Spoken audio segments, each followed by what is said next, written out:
Now that we're halfway through 2021, I wanted to take a little bit of time and just share with you guys where I'm at on my journey with my goals for hunting for 2021. So obviously, when we make our list at the beginning of the year or at the end of the previous year for what we want to obtain in the upcoming year, it's never really set in stone for me. I know I never end the year with the same goals in mind as I started the year. Do I pick up some of the stuff on there? Absolutely, but I think a lot of people are like me and you change things throughout the year.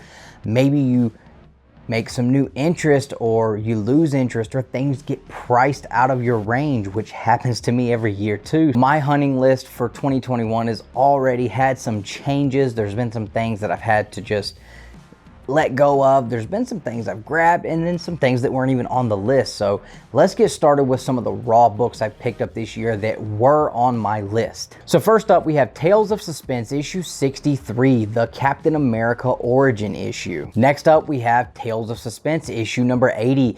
Depending on who you ask, this is the first appearance of the Cosmic Cube.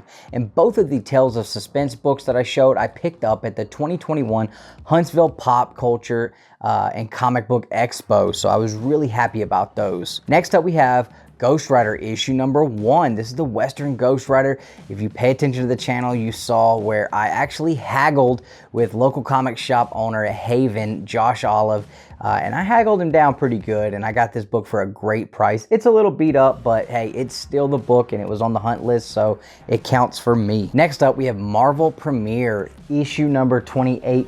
This is the first appearance of the Legion of Monsters, and also this is the only Nick Cardy Marvel comic book cover. He did tons of stuff for DC, but as far as I could find, this is the only one he did for Marvel. I could be wrong, but I haven't been able to find anything else he did that was Marvel, so another really cool thing about this book. And last up for the raw books that were on the list, we had to end it with Jack Kirby and Mr. Miracle issue number 1. Got this for a great deal at a local shop here. I was super happy about that. I believe I bought every single one of these raw copies here. Every one of these came from a local comic shop, either to me or at Haven Comics in Huntsville, which is also my other home shop. So I'm really happy that I was able to knock all these off, and I also was able to grab them at local comic shops, brick and mortar stores that I shop at and support. Now I'm going to show you guys some that are raw that I did not have on the list, but I had to pick them up, and I'm really glad I did. First up is X-Men issue 100. This is the meeting between the old team and the new team. Great cover here. This is definitely something that's an iconic issue for X-Men. I did pick this one up off of eBay, but I got a really good deal on it, so I really couldn't complain. Next up, Champions issue number 1. I grabbed this from the Spinner Rack booth at the 2021 Huntsville Pop Culture and Comic Book Expo. Another book that I'm really happy to have. It's another awesome Ghost Rider team up, so great book here. It's in great condition, and obviously I got a great deal on it from the Spinner Rack guys. Next up, Tales to Astonish issue 93. This is that awesome iconic Hulk and Silver Surfer cover. My 5-year-old's favorite character is the Incredible Hulk, so I'm slowly putting him a nice little Incredible Hulk collection together so that if this is something he gets interested in later in life, Dad's got him a nice little stowaway of Hulk books together. So this was one. I know it's not technically Incredible Hulk, but I mean, it's really iconic, so I had to grab that. It's a great cover. I think he really enjoyed it when I showed it to him, so he loves it at 5. We'll see how he feels at 15. Next up, this is going in that collection too. This is the Incredible Hulk issue 102. I picked this up from my buddy Skeff. Skeff's Comic Knowledge. You guys have seen him on the channel here several times. He gave me a great deal on this for my kid. It looks really good. And this is a book that's getting really pricey now, so I'm glad I was able to snag one for my kid before it got way out of range. Next up, this is one that I grabbed at my local comic shop, Back to Back Comics, for $15. Ghost Rider issue number 2, awesome Gil Kane cover. I was so happy to be able to grab this because this book has went nuclear, and I just got to the point where I was just not going to buy it. I was okay with not owning this book at this point, but I did find this one. It's not a 9.8.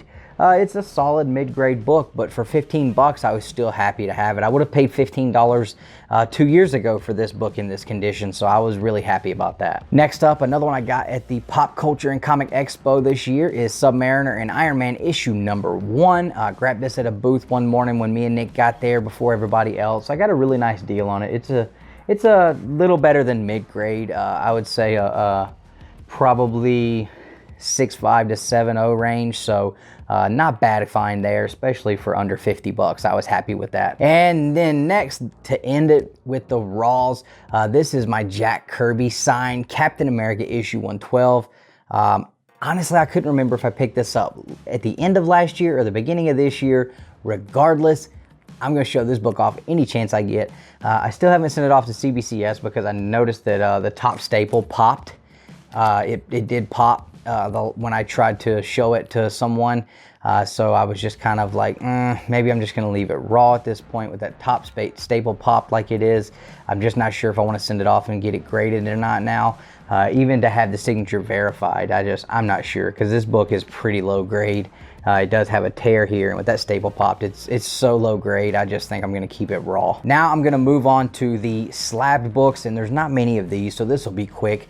I'm going to show you guys a couple that were on my list that I grabbed, and then I'm going to show you some that weren't but still had to grab those. So let's start it off with, I wanted to upgrade a book that I already had. I had a raw copy, and I either wanted to get it graded and just have that copy, or I wanted to upgrade, and I was actually able to upgrade. You guys know what book I'm talking about. We're talking about Ghost Rider issue number 1, and I picked this up in an 8.0 white pages, and I grabbed this at the right time. It was already on an incline, but it has went up significantly in the past few months since I grabbed this book, so I'm really, really happy to have this. Again, thank you so much to my boy Sean. This is the second big book he's hooked me up with that just made my absolutely made my day, so thank you so much for that one again, man. And next up, this is my favorite book in the collection, guys. This is the cream of the crop, the cream that rises to the top, all that. Avengers issue number 4. This was the book I really had wrote off.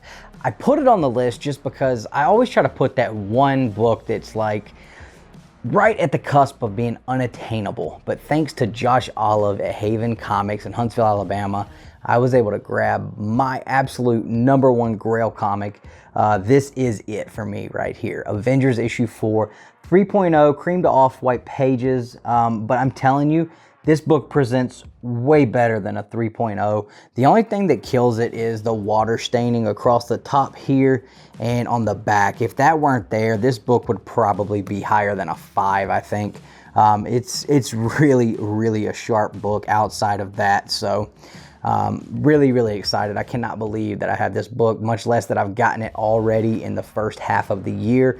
This was my one I was going to probably be saying, hey, it just got out of my price range, and I got priced out on it, so I'm writing it off the list. But thankfully, I did not have to do that because I have an awesome friend in Josh Olive, and he made sure that I had this. So all right, let's run through a couple of these guys. So first up, we have the Boom Studios issue number 3 for WWE. This is the Ric Flair variant. I believe this is a 1 in 50 cover, and there are very, very few of these on the CGC census and a 9.8. Very, very hard book to find. They're just not out there, and this was one that as soon as I knew it was a thing, I had to have it. I was able to grab this year for probably a quarter of what it normally goes for, so I was very happy about that. Next up, we have Captain America Living Legend issue number 2 in a 9.8. A lot of people don't know what this book is. There's really nothing special about this book except for the cover. This was definitely some kind of incentive cover. I'm not sure if it was like a 1 in 15 or a 1 in 25, but it's just one of those covers that was solo print, very, very, very hard to find. I mean, you're not going to just walk into a Comic-Con or a shop and see this sitting on somebody's wall. It's a ghost book. It is an absolute ghost book. Very few ever on eBay. I think there's maybe 1 or 2 maybe on there right now, but I got a great deal on this book. It's such a great cover. I had to have it. I'm so happy about this one. Picked this up at my local shop, Dave's Comics and Collectibles. You guys hear me talk about Dave all the time. This is where I got that book. All right, winding down, guys. Another Haven Comics purchase. ASM issue 294. triple signed 9.6, triple signed. So we have 3 signatures on the book. It is signed by J.M. DeMatteis. I know I just completely murdered that name. Mike Zeck and Bob McLeod. McLeod? I don't know, McLeod. Anyway, triple signed by all the creators on this book. I love this cover. I love Kraven the Hunter, and I love how they have the taxidermied animals. I'm a big hunter, so that's something that was really cool for me. I had to pick this up at Haven. Next up, we have Tales to Astonish, issue 41. This is the 3rd ever appearance of Iron Man, and to me, when you look at his first 3 appearances, this is the absolute #1 best cover out of those 3. I know a lot of people are going to disagree with that, but I like this cover way better than 39 and 40.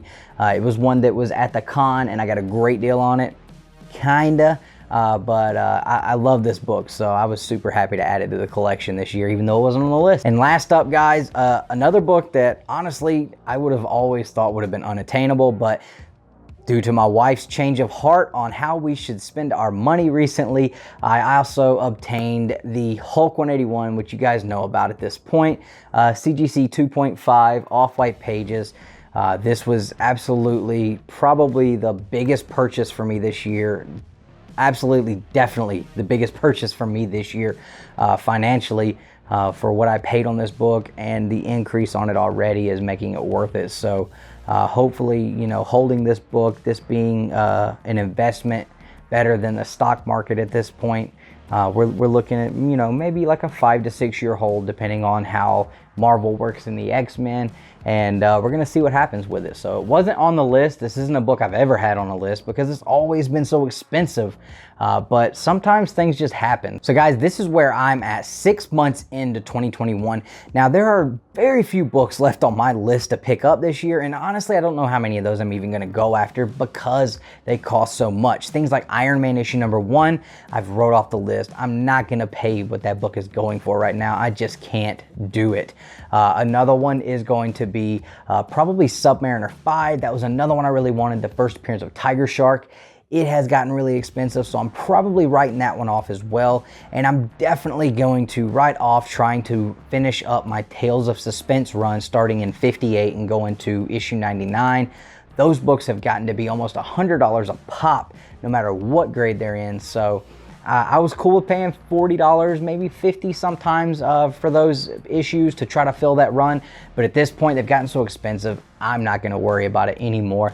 I did pick up one other book that's on my list, but it hasn't got here yet. So I'll be showing you guys that in a video later on, guys. I hope you enjoyed this video. If you did, give me a thumbs up. Drop me a comment. How do you think I'm looking so far 6 months into the year? Have I went too wild?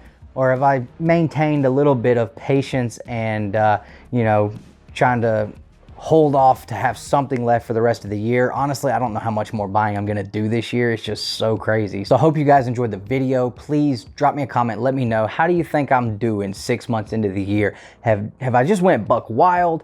I don't have much left to purchase this year. Honestly, I don't know how much more I'm going to because of the prices. So drop me a comment. Let me know. What do you think? How does this look 6 months into the year to you? If you enjoyed the video, give it a thumbs up. Make sure you're subscribed if you're not. And as always, collect your way.